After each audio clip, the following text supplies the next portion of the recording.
आखिर क्या हुआ जब एक ही सवाल को 10 लोग मौला अली की बारगाह में लेकर के पहुंच गए। तो एक मर्तबा 10 लोगों ने मिलकर के प्लानिंग की कि हम एक ही सवाल को मौला अली से 10 मर्तबा पूछेंगे और इसके जवाब में मौला अली से हर मर्तबा एक नई दलील मांगेंगे।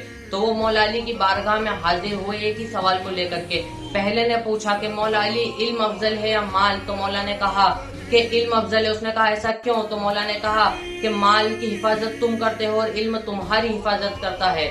फिर मौला अली से दूसरे ने सवाल किया कि मौला अली इल्म अफजल है या माल? तो मौला ने कहा इल्म अफजल है। उसने कहा ऐसा क्यों? तो मौला ने कहा कि माल बांटने से घटता है और इल्म बांटने से बढ़ता है। फिर तीसरे ने मौला अली से सवाल किया मौला इल्म अफजल है या माल? तो मौला ने कहा इल्म अफजल है। उसने कहा ऐसा क्यों? तो मौला ने कहा कि जिसके पास माल ज्यादा है उसकी रातों की नींद हराम है और जिसके पास इल्म ज्यादा है वो सुकून से सोता है। फिर चौथे ने सवाल किया मौला इल्म अफजल है या माल? तो मौला ने कहा इल्म अफजल है। उसने कहा ऐसा क्यों?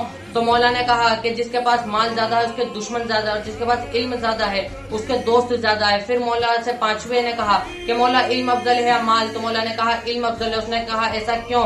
तो मौला ने कहा कि माल तो कारून और फिरौन की विरासत है लेकिन इल्म अंबियाओं की विरासत है।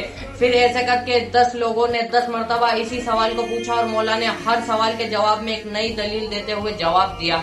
फिर वो 10 के 10 लोग ही मौला से राजी हो गए और मौला से कहा कि मौला हम आपसे राजी हो गए हैं। तो मौला ने कहा कि सिर्फ 10 दलीलों में तुम मुझसे राजी हो गए, अगर तुम मुझसे सवाल कयामत तक भी पूछते रहते तो मैं तुम्हारे हर सवाल के जवाब में एक नई दलील देता रहता।